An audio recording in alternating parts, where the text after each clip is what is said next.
Saksihan po natin ang susunod na kabanata sa pag-ibigan ni Devi at Chig, Nooy Akin ang Pag-ibig Mo by Helen Marys. Si Rosie, wari nais isigaw ng utak niya. Ang batang si Rosie? Paano nangyari yun? Dalaga na si Rosie kala mo. Waring nagmamalaking sabi ni Aling Dolor. At maganda. Ilang taon na nga ho yun ngayon? Pinilit niyang maging kaswal ang tono. Magdi-19, graduating na nga eh. Pagmimestra ang kinuha niya. Noong nagdebut siya, nang nakaraang taon, dumalo lahat ang mga kaibigan niya.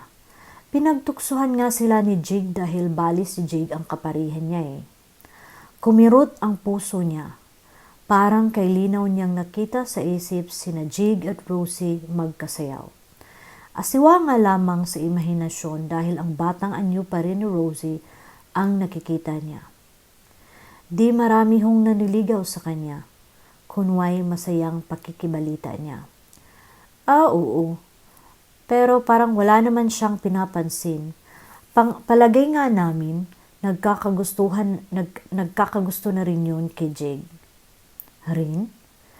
Punang-puna niya iyon. Ibig bang sabihin talagang may gusto nga si Jig kay Rosie? Kumirot uli ang puso niya, mas matindi. Oy, parang naaalala lamang sabihin ni Aling Dolor sabay tayo. Kaya nga pala kita pinuntahan dito, ay para yayain ng bumaba. Ang gusto ng papang mo ay magkasabay-sabay kayo ngayon sa paghahaponan. Total naman daw, nakapahinga ka na siguro. Oho, tumayo na rin siya para magpalit ng damit. Natuyo naman ng buhok ko sa hangin. Magpapalit lang ako ng damit at susunod na ako. Tumango si Aling Dolor at lumabas na ng silid. Oh, iha! Salubong ng papang niya pagkakitang palapit na siya ng dining table. Tingin niya, hindi naman ito na iskandalo o nabigla sa kasuotan niya. Sanay na rin marahil na pagkikita siya sa mga commercial na nagawa niya o kung nakikibalita ito sa nangyayari sa kanya nung umalis siya sa kanila. Maaaring may mga shows siya na napapanood nito. Humalik siya sa pisngi ng ama. Disappointed siya nang hindi makita si Jig sa harapan. Sa halip, isang babaeng namumukhaan niya ang nakaupo sa tapat ng kinaupuan ng papang niya. Kiming ngumiti sa kanya ang babae. Si Rosie? Sabi ng isip niya. Muntik na niyang hindi makilala. Tama ang sinabi ng Yaya Dolor niya na dalagang-dalaga na si Rosie. Malayo sa naisip niyang batang anyo nito. At maganda ngang dalaga ang kinalabasan ni Rosie. Kahit simple ito sa pag-ayos at pananamit. Naka-ponytail ang dalaga at kahit malinis ang suot na puting palda at blouse, ay halatang-halata namang luma iyon. Makaluma pa nga ang yari dahil close neck ang blouse at hanggang siko ang manggas. Ang ganda-ganda mo nga pala ngayon, Ate Devi, nahihiyang sabi ni Rosie. Si Rosie, nakangiting sabi ng papang niya. Natatandaan mo? Oo, pang. Parang kapamilya na rin natin yan. Kaya nga sabi ko, gusto kong sabay-sabay tayong kumain ngayon. Nasaan na si Jake? Wari na hulaan ng papang niya na naghahanap ang tingin niya. Umuwi si Jake. Titingnan naman daw ang bahay niya. Doon na raw siya matutulog at bukas na babalik. Natigilan siya. Unang araw ng pamamalagi niya ni ulis sa kanila, sinabayan pa ni Jig ng alis. Akala ba niya halos di na ito umaalis sa kanila? Naisip na lamang niya na panatag marahil si Jig na narito na siya, may titingin ang iba pa sa papang niya. Kaya kumustahin naman ang sariling pamamahay. Dito ka na, sabi ni Don Hinaro, na itinuturo ang upuan katabi nito. Tumalima siya. Nagkaharap sila ng pwesto ni Rosie. Kay sarap ngang pagmastan ng kakaibang ganda niya, naisip niya. Inosente pero nakakaakit. Ayawan niya kung bakit waring may nadama siyang insecurity kahit tingin niya sa kanya naman hangang-hanga ang kaharap. Maaga siyang nagising kinabukasan. Maghahanting gabi na nang dalawin siya ng antok. Ay sinisi niya iyon sa nakasanayang schedule ng pagtulog sa Maynila. Pero alam niyang hindi iyon ang tunay na dahilan ng pagkabalisa niya. Naisip niya si Jig kagabi. Sinadya kaya siyang iwasan ni Jig? Ganoon ba ang gagawin ng lalaki ngayong nakabalik na siya? Pues, desidido siyang kontrahin iyon.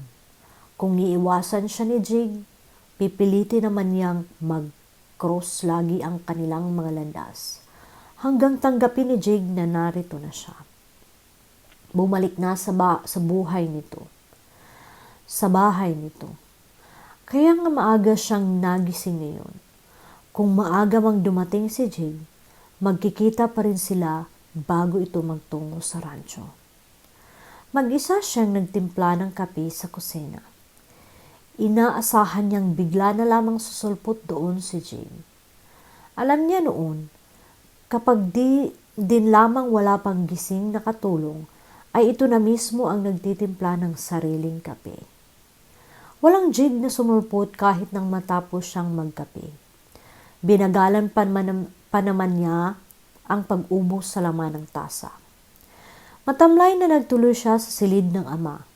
Sa minsang pagkatok pa lamang ay narinig na niya ang pagpapatuloy nito. Itinulak niya ang pinto. Natigilan siya nang makita kung sino ang nasa silid ng ama. Ang nauna sa kanya. Si Rosie. Nakaputing blouse ito at guhiting asul at maroon na palda na tila uniforme.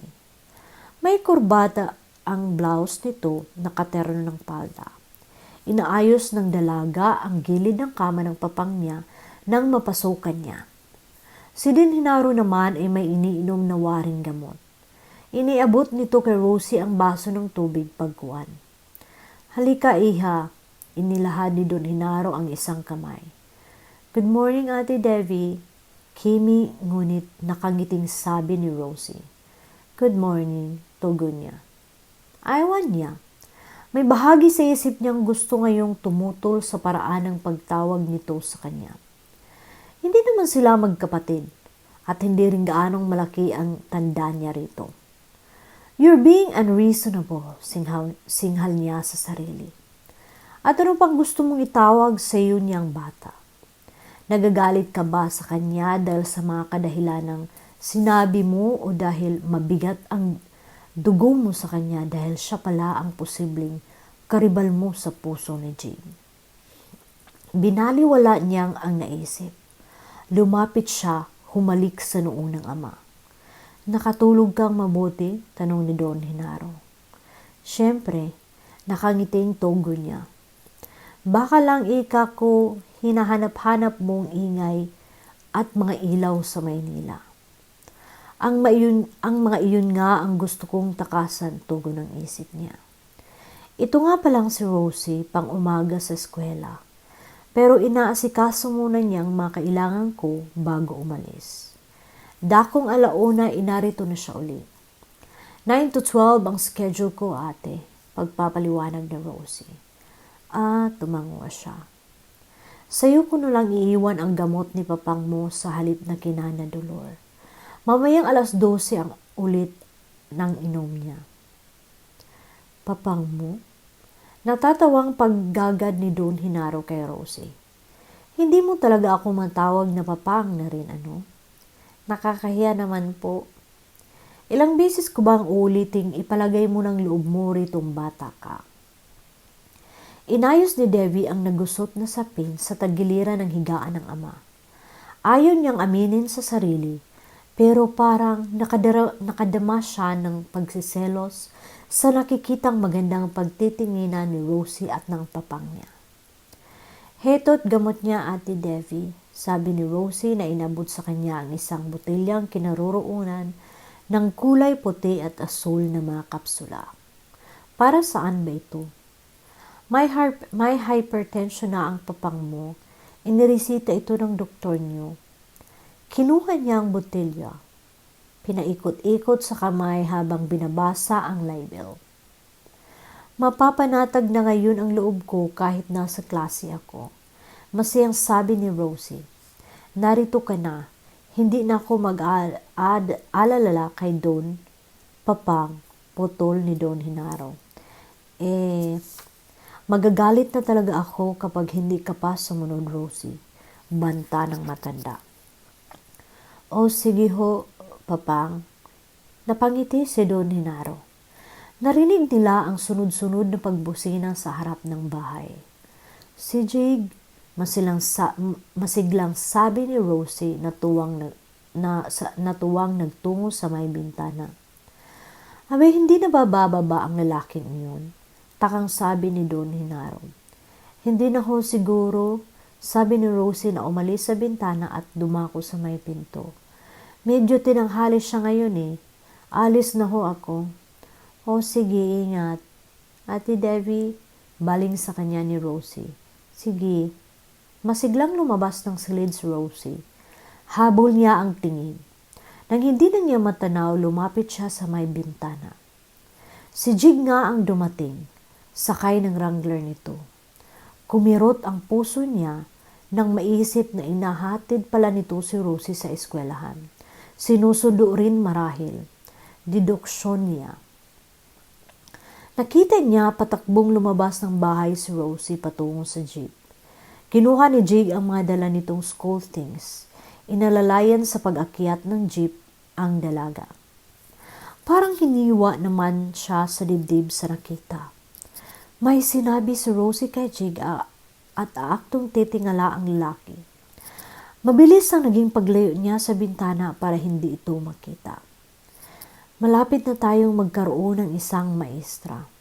Nasisiyahang sabi ni Don Genaro. Alam niya si Rosie ang tinutukoy nito. Kitang-kita niya ang fondness sa anyo ng ama. Nasasaktan siya, damang-dama niya. Naisip niya, hindi lamang ang pitak niya sa puso ni Jig ang naagaw ni Rosie. Napalitan rin yata siya nito sa pagtangi ng sariling ama. Kabanata 7. Naakit siyang gamitin ang pool. Nakita niyang kapapalit lang ng tubig. Mga sul-ngasul at kita pati mga puting tiles sa ilalim ng pool. Sa gitna ng pool ay isang crocodile-shaped na rubber float. Tiningala niya ang araw. Tansya niya ay mag-alas 9 pa lamang. Tamang-tama magpainit sa paglalangoy.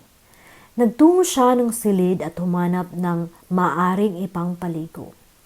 Sa mga dalang gamit, natagpuan niya ang 2 ternong bikini swimsuit na kulay pula at striped black and white.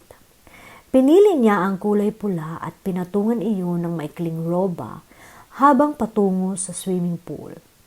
Nang makarating sa pool, hinubad niya ang roba at kaagad dumay. Katamtaman lamang ang init ng tubig. Nawili siyang maglangoy. Nang may kalahating oras na ay napagod din siya at nilapitan ang rubber float. Inakyat niya iyon at padapang niyakap sa lieg. Parang sa inaantok ang pakiramdam niya habang marahang nauugoy-ugoy sa ibabaw ng crocodile-shaped rubber float. Pumikit siya at ninamnam ang unti-unting pagtuyo ng sikat ng araw sa basa niyang katawan. Lucky beast. Pabigla siyang dumilat at nagtaas ng ulo. Mamerto. Tuwang sambit niya nang makilala ang nasa gilid ng pool. Muntik na niyang di nakilala ang dating manliligaw. Sa pagkakapamulsa sa maluwang na pantalon, ay mukha itong mas gwapo ngayon kaysa noong nanunuyo pa lamang sa kanya. At parang puno na ito ng kumpiyansa sa sarili sa pagkakatayo sa gilid ng pool. Nakangiti sa kanya. Maluwang din ang pulong suot nito na ang mahabang manggas ay itinupi hanggang siko. Ako na lang sana yung buhayan yan. Biro ng lalaki na di itinatago ang pangingimbulo sa rubber float na dinadapaan niya. Natatawang umalis siya sa rubber float at nilangoy ang patungo sa gilid ng pool. Inalalayan siya ni Mamerto na makaahon. Nang magkaharap sila'y walang pagkapahiyang tila sinuri ng lalaki ang kabuuan niya. "Wow!" ang sabi. Pati sa pagbibiro ay may kumpiyansa na ito sa sarili na isip niya. Sinipat uli ni Mamerto ang dakong bewang niya. "Puro kabero," natatawang sabi niya. Umakto siya, hahampasin sa braso ang kaharap. Maagap nitong hinuli ang kamay niya at nagtatatawa. May pagpagalaw na umagaw sa pansin niya kaya napatingin siya sa itaas ng bahay, sa dakong bintana ng silid ng papang niya. Huling-huli niya si Jig na nakatingin sa kanila. Madilim ang anyo na tila galit. Pagkatapos, bigla na lamang itong umalis sa kinatatayuan. Dumating na si Jig buhat sa paghatid kay Rosie. Hindi niya namalayan. Nabalik ang atensyon niya kay Mamerto nang maramdaman niyang pinisil nito ang kanyang kamay. "I heard that you're back, kaya naisipan kong bisitahin ka," anito. Binawi niya ang kamay sa pagkakahawak nito. "Kagabi lang ako dumating," sabi niya. Lumakad siya patungo sa kinaroroonan ng robot. Si Jig pa rin ang naiisip niya. Parang galit ang pagkakatingin nito sa kanila ni Mamerto. Posible kayang nagsiselos ito? Kung ganoon, matutuwa siya. Hindi magsiselos si Jig kung wala nang pagtingin sa kanya. At kailangang testingin niya kung nagsiselos nga ito. "Sa loob tayo," masiglang sabi niya kay Mamerto. Pagkasuot ng roba, "Hintayin mo lang ako at magsa-shower ako, saka tayo magkikwentuhan sa salas." Hindi ba pwedeng ganyan ka na lang sa pagkukwentuhan natin? Saka yung wala yung roba. "Ikaw, Mamerto, ha?" Malambing na sabi niya. "I'm not kidding. You're too sexy. I don't want to take my eyes off you." "Oo na." Nakangiting sabi niya. "Halika na at dito mo ako hintayin, no?" Nagkakamot sa batok na sumunod na lamang si Mamerto. Binilisan niya ang pagsa-shower. Ngayong alam niyang narito na si Jig, naglagay pa siya ng manipis na makeup bago naghanap ng magandang damit na maaring isuot. Isang printed, full-pleated skirt na may katernong fuchsia blouse ang pinili niya. Minsan ay nagamit niya iyon sa pagmumodelo at alam niyang very attractive siyang tingnan sa kasuotan niyon. Ang tanging alahas na itinurno niya sa kasuotan ay isang gold na dangling earring. 2 beses pa siyang umikot sa harap ng salamin bago nasisiyang lumabas ng silid. Napatayo si Mamerto sa kinaupuan nang makitang palapit siya. Kitang-kita sa anyo nito ang paghanga sa pagkakatitig sa kanya. "You're simply fantastic," bulalas nito nang magkaharap na sila. Minsan pa, parang sinusuri nito ang kabuuan niya. Modelong-modelo talaga ang dating mo. Na-flatter siya ng gusto kahit na ang hinihintay niyang karinggan ng papuring iyon ay si Jig. Si Jig ang gusto niyang pagpagandahan at hindi ang kaharap. "Upo ka uli," sabi niya. Pinaupo muna siyang maupo ni Mamerto. Pinauna muna siyang maupo ni Mamerto. Kumunot ang noo nito nang makitang humiwalay siya rito ng upuan. Ang ginawa ay ito naman ang tumabi sa kanya. "Ang dami namang upuan, oy," natatawang sabi niya. "Dito ko gusto," parang batang nagpipilit na sabi ng lalaki. Balak niyang umalis sa kinaupuan pero nang makitang palabas si Jig ng silid ng papang niya, ay hindi niya iyon ginawa. Sumiksik pa nga siya kay Mamerto. "Ganitong dikit gusto mo?" Napatingin sa kanila hindi lamang si Jig, kundi pati na si Don Genaro nakasunod pala ng binata. Wala namang kamalay-malay na ginagamit lamang niya si Mamerto para alamin ang magiging damdamin ni Jig. Hinawakan pa ni Mamerto ang braso niya. Gusto ko talaga ba? Sabi nito. Lumapit-lapit ka pa rito. Kunway wala sa loob niyang tumingin kina Jig at sa papang niya. Kapares na nakita niya sa anyo ni Jig kanina. Madilim na naman ang anyo nito sa pagkakatingin sa kanila ni Mamerto. Parang galit. Nagsiselos nga siya. Waring tili ng puso niya. So, sabi ni Don Genaro na ibinaling uli kay Jig ang atensyon. Pupunta ka naman muna sa rancho pagkatapos ibabalikan mo si Rosie? Tumangaw si Jig. Waring tumamlay makipag-usap sa matandang lalaki. Magandang umaga ho, Mr. Genaro. Pagbibigay galang ni Mamerto na bahagya pang iniangat ang sarili sa kinaupuan. Gandang umaga naman, anang Don. Hello, Jig. Formal si Jig nang tumingin kay Mamerto. Ang aga mo naman yatang manligaw. Kung biro iyon, hindi tiyak ni Devi dahil formal nga si Jig. Hindi, napapahiyang sabi ni Mamerto. Kinukumusta ko lang si Devi kasi nalaman kong bumalik na pala siya. Hindi na pinansin ni Jig ang lalaki. Bumaling kay Don Genaro. Tutuloy na ho ako, ang sabi nito. Sige, ingat. Tinapunan ng tingin ni Jig si Mamerto. Una na ako sa iyo, ang sabi. Tumango si Mamerto. Tumalikod na si Jig. Muntik nang mapahumindig si Devi.